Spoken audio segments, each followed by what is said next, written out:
Revenge with Karen. You know that feeling when you walk into your own house and you just know someone's been there? Maybe the air smells different, or the hum of the refrigerator is half a decibel off.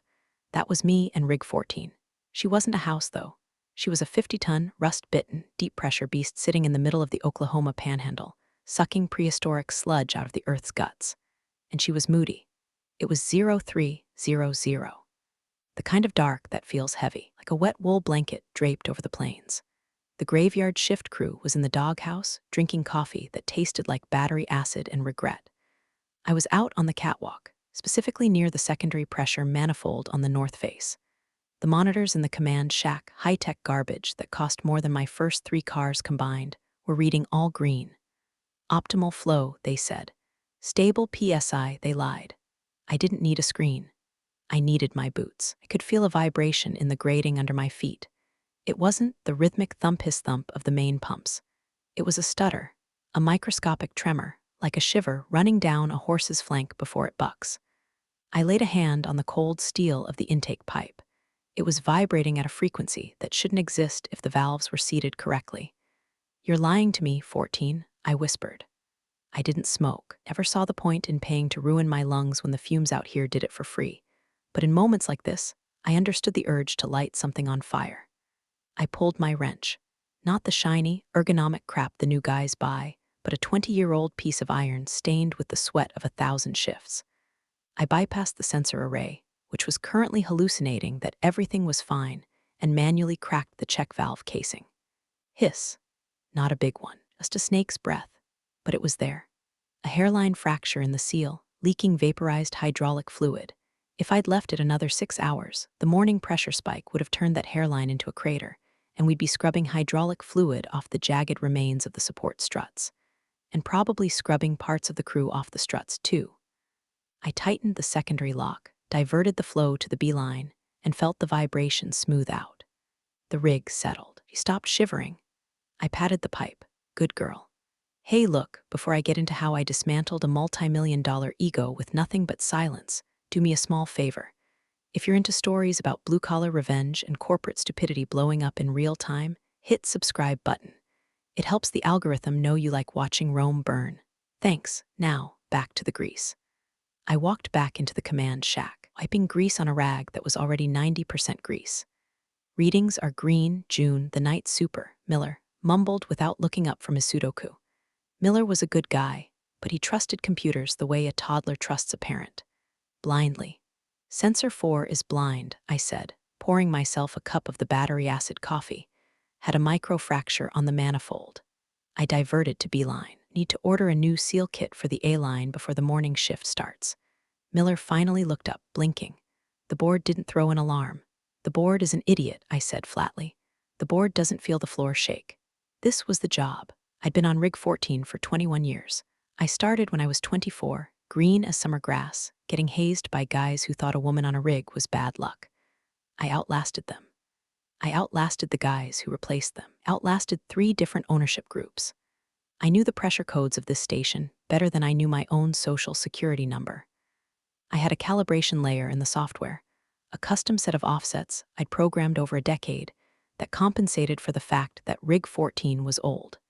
She drifted. She lied about her numbers.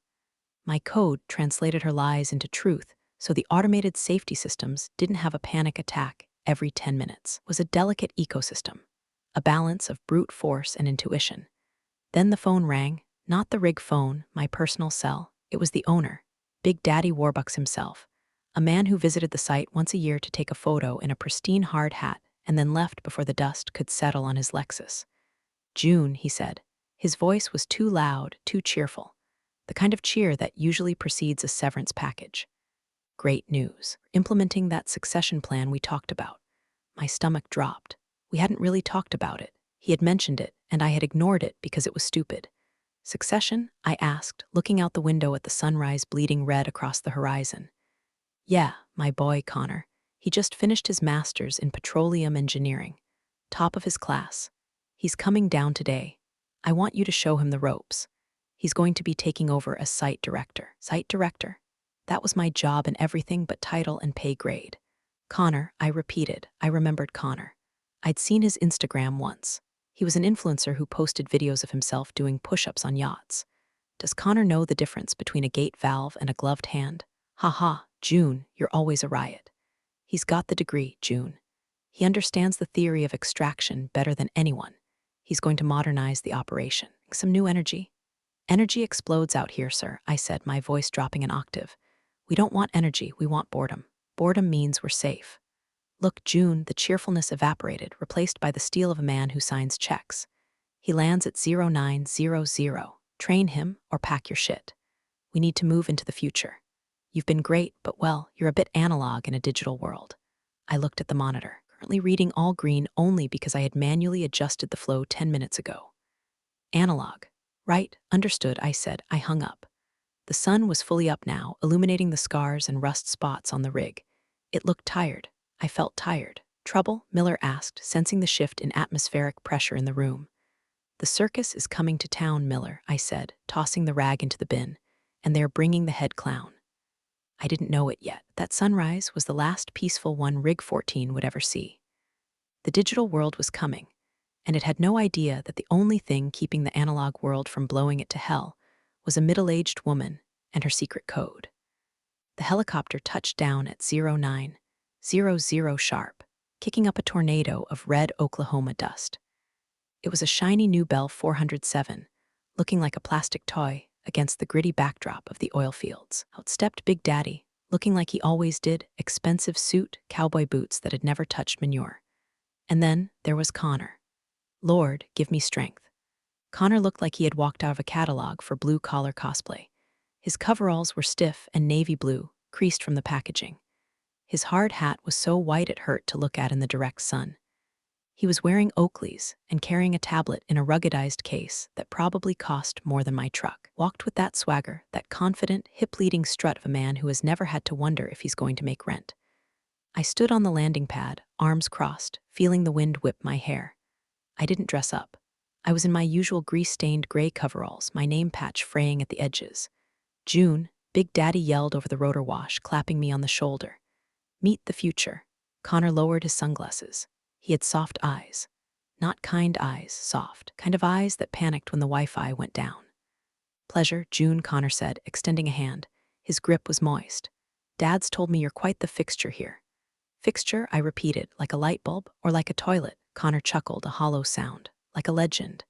But hey, legends belong in museums, right? We're here to optimize. We walked the site. The tour was less about me teaching him and more about him telling me why everything I did was inefficient. Why is the pump speed set to 75%? He asked, tapping on his tablet. Specs say this model is rated for 95% continuous output. We're leaving money on the table, June. We run it at 75% because she's 20 years old, Connor, I said, trying to keep the edge out of my voice. You push her to 95%, the vibration harmonics will shatter the ceramic seals in the secondary loop. She rattles apart. He smirked. Actually smirked. That's a myth, June. Metal fatigue doesn't work like that if the maintenance schedule is adhered to. I've run the simulations. We can boost output by 20% by just uncapping the software limits. Simulations, I said. Did your simulation account for the fact that the bedrock here shifts when it rains? Did it account for the fact that valve 3 sticks when the ambient temp drops below 40? That's why we replaced the sensors. He dismissed me, waving a hand at the massive, groaning machinery around us. You're relying on gut feelings. That's cute, really. It's folk wisdom. But we do data-driven extraction now. The sensors tell the truth. The sensors tell you what they're told to tell you, I muttered.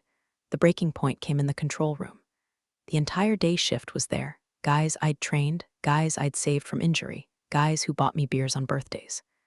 Connor stood at the main console, looking at my custom interface. What is this? Why is there a deviation script running on the main pressure logic? That's my calibration, I said, stepping forward. The sensors drift. The rig vibrates. That script filters out the noise so the BOP blowout preventer doesn't false trigger every time a truck drives by. Connor laughed. He turned to the crew, grinning. You see this, guys? This is what I'm talking about. Ghost code. Running a multi-million-dollar operation on unauthorized patches because June here thinks she knows better than the OEM. He turned to me, his face dropping the smile. It was cold now. Delete it. Excuse me? Delete the script, June. We're going back to factory standards. I want a clean slate. No more of your modifications. If the sensors are drifting, we calibrate them physically. We don't patch them with software duct tape.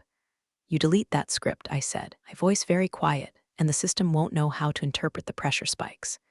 It'll think we're in a blowout condition when we aren't, or worse, it'll think we're safe when we're about to blow. I'm the site director, June, Connor said, puffing out his chest. And I'm telling you to pack your things. You're done. Early retirement. We'll mail you your check. The room went silent. Miller looked at his feet.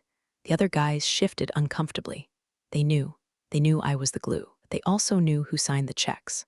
I looked at Connor. Then I looked at Big Daddy, who was busy checking his emails on his phone, avoiding eye contact. Okay, I said. I stepped up to the console. Whoa, what are you doing? Connor flinched. You want the script gone? I'm removing my intellectual property before I leave. I typed in my admin password. Access granted. I navigated to the calibration layer, host code that smoothed out the rough edges of a dying machine. Are you sure, Connor? I asked one last time. Once this is gone, she's raw. She's going to talk to you directly. And she screams. Just do it, he snapped. Stop being dramatic. I hit delete. System purged, reverting to factory defaults. The screens flickered. The smooth green lines suddenly became jagged, jumping up and down like the heartbeat of a meth addict. Yellow warnings popped up on 3 different sectors. See, Connor pointed. Look at that instability. Your code was masking all these errors. Now we can actually fix them. Good luck with that, I said. I took my hard hat off and set it on the console.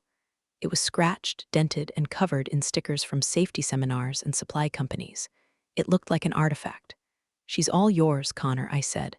Don't say I didn't warn you. I walked out. I didn't look back. I could hear Connor already barking orders, his voice high and thin, bouncing off the steel walls. He sounded like a chihuahua barking at a thunderstorm. The drive back to town was 2 hours of nothing, but straight highway and dead grass. My truck, a beat-up Ford F-150 with 300,000 miles on it, rattled in sympathy with my nerves. I kept gripping the steering wheel, waiting for the radio to crackle with a status update, but the radio was silent. I wasn't on the channel anymore. Felt like I had left a child in a burning building. No, that wasn't right. I had left a child with a babysitter who thought gasoline was Gatorade. I pulled into Dottie's diner on the edge of town. It was 11:30 a.m. I ordered eggs, over-easy, hash browns, and coffee. I sat in the corner booth, the vinyl cracked and taped with silver duct tape, a better repair job than Connor was likely doing right now. My phone sat on the table. Face up. Black screen. I resisted the urge to check the remote login app. I still had the credentials. I built the damn network, but logging in now would be trespassing. And besides, if I looked, I'd want to fix it. And I couldn't fix it, not this time. The waitress, Brenda, poured me a refill. You're back early, sugar. Usually don't see you till shift change on Thursday. Retired, Brenda, I said, stabbing a hash brown. Effective immediately. Get out, she laughed, cigarette smoke clinging to her apron. Retired? What are you going to do, knit? You'd probably try to knit with steel wool. Maybe I'll take up gardening, I said. Plants don't explode. Well, you look like you need a drink, not eggs, she said, moving on. I ate in silence. The silence of the town was oppressive. On the rig, there was always noise. The drone of the generators, the clank of pipe, the wind. Here, the only sound was the buzzing of a fly against the window and the low murmur of the TV news. I felt a ghost pain in my legs, the phantom vibration of the deck plates. My body was tuned to rig 14 frequency. Without it, I felt dizzy. My phone buzzed. I stared at it. It wasn't a call, it was a text. Alex Jr. Eng, hey June, it's weird here. Alex was a good kid, smart but timid. He knew the math, but he was scared of the machinery. Me, new boss settling in? Alex, he's changing everything. He upped the pump RPMs to 90%. Whole deck is shaking. Miller tried to tell him about the ceramic seals, but Connor fired him on the spot. Said he was obstructing progress. I closed my eyes. Miller fired. 25 years of experience gone because he dared to speak up. Me, keep your head down, Alex. Document everything. Alex, the pressure readings are jumping all over the place. The system keeps flagging sensor error. Connor says it's just the sensors recalibrating to the new efficiency protocols. Is that a thing? Me, no, that is not a thing. The sensors are screaming because the pressure is turbulent. Without the smoothing code, the valves are hunting. They're opening and closing too fast. I typed that out, then deleted it. I couldn't coach him. If I coached him and something went wrong, it was on me. If I coached him, Connor would say I was interfering. Me, Just watch the physical gauges, Alex. Trust the needles, not the screens. If the needle hits red, you run. Wait for permission. I paid my bill and left. I went home to my empty house. It was neat, tidy, and cold. I had spent so much time on the rig that my actual home felt like a hotel I visited on weekends. I walked into my study and pulled out my old logbooks. Stacks of them, years of data. Handwritten notes on every quirk, every repair, every shim I jammed into a loose bracket. Just in case, I whispered to the empty room. I laid them out on the desk. I opened my laptop. I didn't log into the rig's control system, but I pulled up the public geological survey data for our sector. I looked at the substrate density. I looked at the extraction rates Connor was bragging about. He'd already posted a TikTok about record-breaking flow. I did some quick math on a napkin. If he kept the pumps at 90% without the vibration dampening, and if the check valve I found this morning wasn't replaced. I looked at the clock. It was 2:00 p.m., 36 hours, I said aloud. Give or take, the system wouldn't fail immediately. It would hold. It would groan. It would endure because American steel is stubborn. But physics is undefeated. The harmonic vibrations would liquefy the seals. The pressure would find that weak spot I patched. I went to the kitchen and made tea. I sat on my porch and watched the horizon. Somewhere out there, 50 miles away, a rich kid was revving the engine of a car with no brakes, convinced that going faster meant he was a better driver. And I was just sitting here, waiting for the crash. By nightfall, the text messages from Alex had turned from worried to frantic. Alex, 8:45 p.m. He's disabled the secondary alarm loop. The constant beeping was killing morale. I stared at the phone. Disabling the alarm loop was like taking the batteries out of your smoke detector because the toast burned. It didn't stop the fire. It just stopped you from knowing about it until your skin was melting. I sat at my kitchen table, my war room. I had the geological maps spread out. I had a diagram of the rig's piping architecture, something I'd drawn from memory years ago. Was marking potential failure points with a red Sharpie. If he kills the alarm, I muttered, tracing the line from the main pump to the separator, he won't see the back pressure building in the return line. Connor was operating under the assumption that the rig was a perfect digital model. In a computer simulation, if you increase flow, the pipes just carry more fluid. In reality, pipes have personality. They have erosion. They have sediment buildup that changes the fluid dynamics. 14 had arteriosclerosis. Her arteries were hardened. I knew that. My code knew that. Connor did not know that. I checked the public corporate dashboard. Big Daddy's company had a shareholder portal that showed live efficiency metrics. It was meant for investors to see how much money they were making. Right now, the graph was a steep green line climbing toward the heavens. Efficiency, 115% output, 12,000 barrels/day to an investor. It looked like a miracle. To me, it looked like a heart attack. You can sprint at 115% for a minute, maybe an hour, but eventually your heart explodes. Alex, 10:30 p.m., the floor is vibrating so bad my coffee mug walked itself off the table. Connor is in his office blasting music. He says it's the sound of money. Me, Alex, listen to me. Go to the lower deck. Check the bolts on the flange where the riser meets the platform. Touch them, just look. 10 minutes passed. Longest 10 minutes of my life. I paced the kitchen. I cleaned a spot on the counter that was already clean.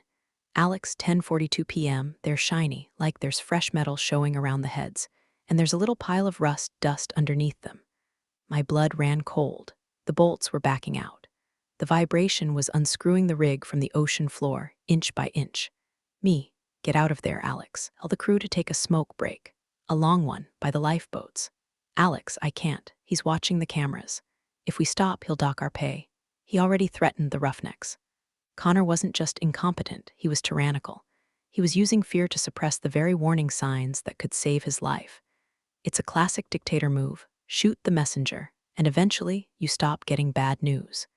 You also stop getting news about the barbarian horde at the gates. I opened my laptop again.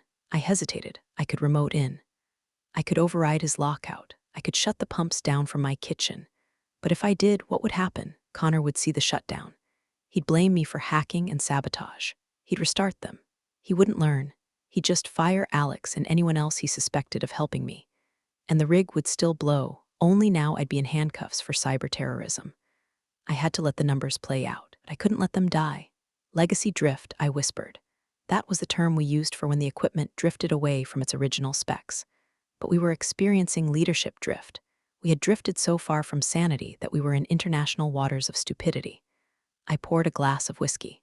I didn't drink often, but the air pressure in my kitchen felt too high. I looked at the timeline I'd drawn. Initial vibration started 12 hours ago. Loosening confirmed. Seal failure imminent. If the flange bolts were loose, the high-pressure gas seal would be the next to go. Once that seal breached, gas would vent onto the deck. One spark. One hot exhaust pipe. One staticky nylon jacket. Boom. I took a sip of whiskey. It burned, but not as much as the rage in my chest. "You idiot," I hissed at the empty room. "You arrogant, soft-handed, filter-faced little idiot." I wasn't sleeping tonight. I put my boots on, not my slippers, my steel-toed work boots. I didn't know why. It just felt wrong to be barefoot while my rig was dying. The next morning, the sun rose on a lie. I was scrolling through my phone, eyes gritty from lack of sleep, when the notification popped up. It was a post from the official company LinkedIn page. Innovation in action. Our new site director, Connor H., has increased production on Rig 14 by 22% in just 24 hours, proving that fresh perspectives and digital-first leadership are the keys to the future of energy. #disruption #oil and gas #leadership attached was a photo of Connor. He was standing on the drill floor, arms crossed, biceps flexing, probably pumped up beforehand, looking sternly at a horizon he didn't understand. Behind him, blurry but visible to a trained eye, was a steam vent that was venting way too much white smoke. "Fresh perspectives," I scoffed, throwing the phone onto the couch, fresh like a gaping wound. The comments section was full of corporate sycophants. "Great job, Connor. This is what the industry needs, crushing it." None of them saw the smoke. None of them knew that the 22% increase was actually the rig bleeding out. Around noon, my phone rang. It wasn't a text this time, it was Alex. His voice was a whisper. "June, it's bad. Where are you?" I asked, instantly alert. "Server room. It's the only place quiet enough to hear." He's running a contest, June." "A what?" "A contest. Whichever shift drills the most footage gets a bonus. He's pitting the crews against each other. They're bypassing safety checks to speed up the pipe connections." I saw a guy override the torque limiter just to save 30 seconds. My stomach turned. Speed kills. In this industry, speed creates friction, friction creates heat, and heat creates fire. "And the rig?" I asked. "How is she?" "She's groaning." Loudly. "The pipes are singing, June, that high-pitched whine, it's constant now. And the mud return is hot, like physically hot, it's coming up steaming." Hot mud meant the bit was grinding against something hard, or the friction downhole was critical, or worse, gas was entering the mud stream, expanding and heating up the mix. "Alex," I said, my voice ice cold. "Listen to me very carefully. Go to the manifold deck. Look at line 3B. That's the bypass I installed 5 years ago. It has a manual temperature gauge, an old analog dial. Connor probably doesn't even know it's there because it's not networked." "Okay, line 3B. What am I looking for? If that needle is past 250 degrees, don't call me back. Don't go tell Connor. Just get your bag, go to the muster station, and wait by the lifeboat. Tell the guys you trust to do the same." "But if it's past 250, the gaskets are already melting, Alex. It's not if anymore, it's a when." "Okay, I'm going." The line went dead. I stood up and walked to the window. The sky was a brilliant, cloudless blue, a perfect day for a disaster. I felt a strange sense of detachment. I had done everything I could. I had warned the owner. I had warned the sun. I had warned the crew. I was Cassandra's in coveralls, screaming into the void while the Trojans wheeled the wooden horse inside and started a tick-tock challenge around it. I grabbed my keys. I couldn't sit in the house anymore. I drove out of town, heading north. Not to the rig, I couldn't get past the gate anyway, but to a bluff about 2 miles away.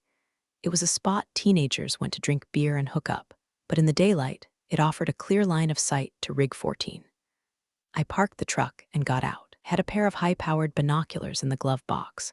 I raised them to my eyes. There she was, Rig 14. From this distance, she looked peaceful, a steel island in a sea of dirt, but through the lenses I could see the heat shimmer. The exhaust stacks were belching thick, dark smoke running rich. The crane was moving jerkily, and then I saw it. A tiny plume of steam venting from the north side. Right where the flange bolts were. It wasn't steam. It was gas. High-pressure gas escaping through a microscopic gap, freezing the air around it instantly. "There it is," I whispered, "the kiss of death." I lowered the binoculars. I didn't need to see anymore, I just needed to wait. Time moves differently when you're waiting for an explosion. It stretches, warps, and snaps back like a rubber band. I sat on the tailgate of my truck, a thermos of coffee beside me, watching the sun begin to dip. The sky turned purple, then bruised black. The rig lit up. Christmas tree of floodlights against the void. 6:40 p.m. A distinct pop echoed across the plains. It sounded like a gunshot, but I knew what it was. Valve 9 had just jammed. It was a pressure relief valve. When it jams, the pressure has nowhere to go but back down the throat of the beast. I checked my phone. No text from Alex. That was good. It meant he was either busy running or he was already at the muster station. 7:15 p.m. Secondary alarm triggered. I could see the strobe lights flashing on the derrick. Blue strobes, that meant gas detected. Through the binoculars, I saw movement. Tiny figures in blue coveralls running. Not the organized trot of a drill, this was the frantic scramble of panic. Then, the lights stopped flashing. He silenced it, I said, gripping the binoculars until my knuckles turned white. You son of a bitch. You turned off the gas alarm. Connor must have assumed it was another sensor glitch. He was probably screaming at them to get back to work, to stop being pusses, to think about the bonus. He was blinding himself to the fire so he wouldn't have to see the smoke. 9:30 p.m. My phone rang. It was Alex. June. He was shouting over a roar that sounded like a jet engine taking off inside a phone booth. The needle, it's buried, it's past 300. The pipe is glowing red. Where are you? I yelled back. Lifeboat station. Me and the night crew. Connor, he's still in the command shack. He's trying to override the shutoff. He thinks the computer is locking him out. He's not locked out. The system is trying to save his life. He's screaming at us to get back on the floor. He's saying he'll fire everyone. June, the deck is shaking so bad I can't stand up. Stay in the boat, Alex. Do not get out of that boat. I hung up. I looked at the rig. The roar was audible now, even from 2 miles away. A low, guttural moan that vibrated in my chest. It was the sound of millions of pounds of pressure looking for an exit. The lights on the rig flickered. The generators were struggling to maintain the load as the pumps fought against the back pressure. I imagined Connor in that command shack, the master of engineering, the tick-tock star. He would be staring at screens that were no longer green. They would be a wall of red. Critical error. Pressure limit exceeded. Seismic vibration detected. For the first time in his life, his charm wouldn't work. You can't gaslight a gas leak. You can't negotiate with physics. He was alone in a room with a monster he had poked awake, and he had no idea how to sing it back to sleep. I took a deep breath of the cool night air.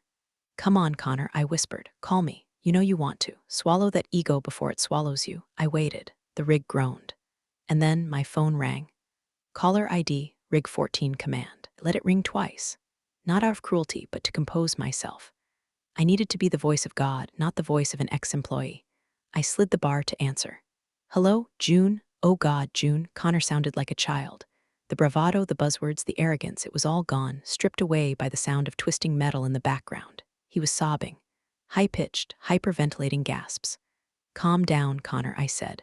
My voice was steady, low, flat line against his chaos. Talk to me. What do you see? It's all red. Everything is red. The alarms won't stop.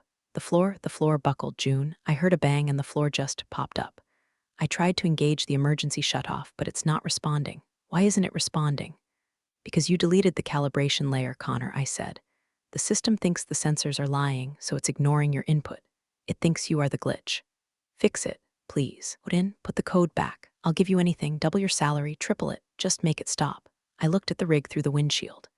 A jet of fire had just erupted from the flare stack, way too big. It was spitting burning crude into the night sky.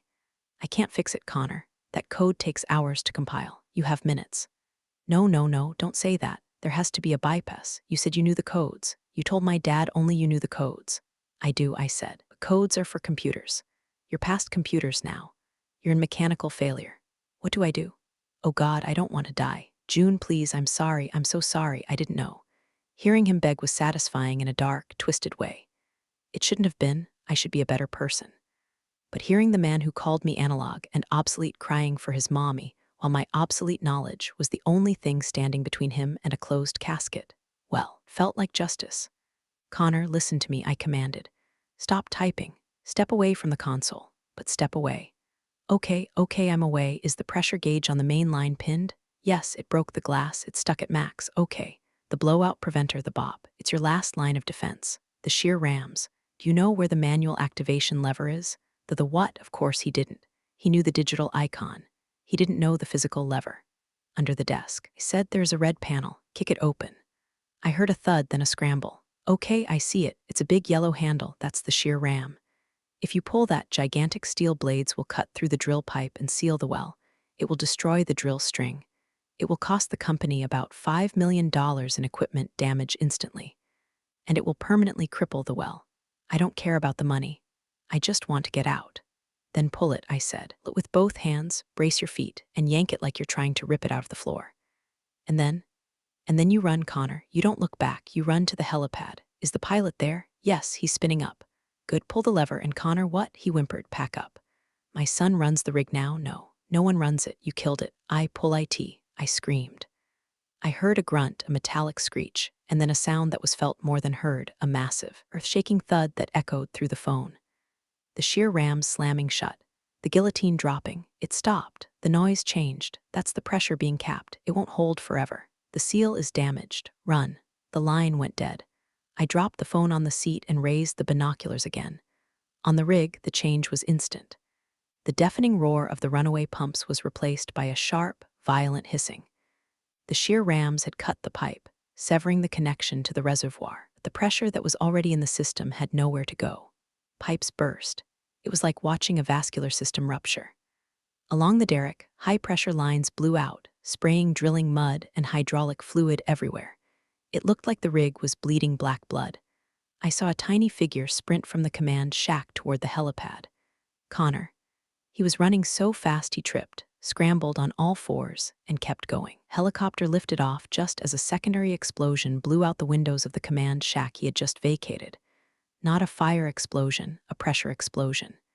The air compressed so hard it shattered the safety glass. If he had stayed to save the data, he would have been shredded. I watched the helicopter bank hard away from the rig, heading south, away from me. The rig itself was a wreck. The derrick was leaning. The floor had buckled. Blowout preventer had held the main surge, preventing a total environmental catastrophe. But the machine itself was dead. Twisted metal, spewing steam and mud. The silence returned slowly. The roar faded to a hiss, then a gurgle. I sat on the tailgate, shaking, adrenaline crash. My hands were trembling so hard I couldn't screw the cap back on my thermos. I had just orchestrated the destruction of a $50 million asset. Well, Connor destroyed it. Just told him how to execute the kill shot. My phone pinged. Alex, we're in the boats. We launched. We're safe. We saw the chopper leave. Did he make it? Me, he made it. Alex, the rig is trashed. June, it's gone. Me, better the rig than you, kid. Sit tight. Coast Guard is probably already on the way. I looked at Rig 14 one last time. She looked sad, broken, like a horse that had been ridden to death by a drunk jockey. I'm sorry, girl, I whispered. Deserved better. I got in my truck and drove home. I didn't speed. There was no rush anymore. The pressure was gone. 3 weeks later, the dust had settled, literally and legally. Rig 14 was a write-off. The structural damage from the vibration and the pressure blowout was too severe to repair. They capped the well and towed the carcass of the platform away for scrap. The investigation was brief. Corporate lawyers descended like vultures. They wanted to blame someone. Looked at the logs. They saw the deletion of the calibration layer. They saw the override commands. They saw the safety systems silenced, all logged under Connor's admin ID. Big Daddy tried to spin it. He tried to say it was a systems failure. But the insurance company hired an independent auditor, me. I walked into the boardroom wearing a blazer, not coveralls. Big Daddy wouldn't look at me. Connor wasn't there. Rumor was he was taking a sabbatical in Bali to find himself. Or maybe just to hide from the shareholders. I laid out the facts. I didn't gloat. I didn't scream. I just pointed to the data. The removal of the legacy drift compensation code caused the sensors to misinterpret flow rates, I explained, clicking through the slides. This led to operator error in increasing pump speed beyond rated capacity. The mechanical failure was inevitable. Could it have been prevented? Insurance rep asked. Yes, I said, by listening to the machine and the people who know how to speak its language. The insurance company denied the claim for gross negligence. Big Daddy's stock took a nosedive. Connor was quietly removed from the company directory. As for me, I didn't ask for my job back. I didn't want it. You can't unring a bell and you can't unbreak trust. Instead, I started my own consultancy. McAllister Pressure Systems. Charge 3 times my old hourly rate. Companies fly me out to their aging rigs to audit their legacy drift. Basically, they pay me to tell them if their nepotism hires are about to blow up their investment. I walked onto a new site yesterday. Rig 22, up in North Dakota. Cold as hell. The site director was a young guy, nervous. He saw me walking the catwalk, running my hand along the intake pipe. "Everything okay, Miss McAllister?" he asked, fidgeting. Closed my eyes. I felt the vibration through my boots. A steady, rhythmic thump his thump. No stutters, no shivers. "She's humming," I said, opening my eyes. "But your secondary valve on the beeline is a little sticky. You might want to grease that before winter hits." He stared at me, then at the pipe. How did you know that? "The sensors say it's fine." I smiled, a real smile this time. "The sensors are just numbers, kid," I said, tapping the side of my head. "The rig talks. Just have to shut up long enough to listen." I walked away, leaving him staring at the pipe. I still drink my coffee black. I still don't smoke. And I still prefer the company of machines to people. Machines might kill you, but at least they have the decency to warn you first. And Connor, I heard he's selling crypto courses on Twitter now. Some things never change.